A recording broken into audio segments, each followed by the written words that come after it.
होऊन काही वर्ष झाली त्याच्यानंतर ज्या बारामतीच्या निवडणुकीकडे महाराष्ट्राचंच नाही तर संपूर्ण देशाचं लक्ष लागलेलं आहे. कारण का ज्या प्रकारे शरद पवार हे नाव हे फक्त महाराष्ट्रापुरतं मर्यादित नाही तर देशभरात या नावाने अधिराज्य गाजवलेलं आहे, विविध पदं भूषवलेली आहेत आणि तुमचा दांडगा अनुभव आहे ही तुमची.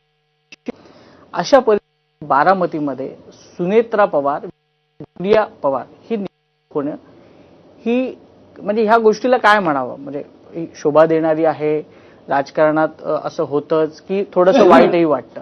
नाही आहे तर झाली नसती तर आनंद झाला असता, पण लाईन एखाद्या व्यक्तीने वेगळी घेतली आणि ती लाईन आपली बरोबर हे दाखवण्याच्यासाठी त्यांनी ॲक्शन घेतल्या तर लोकशाहीमध्ये तो हे होत असतं.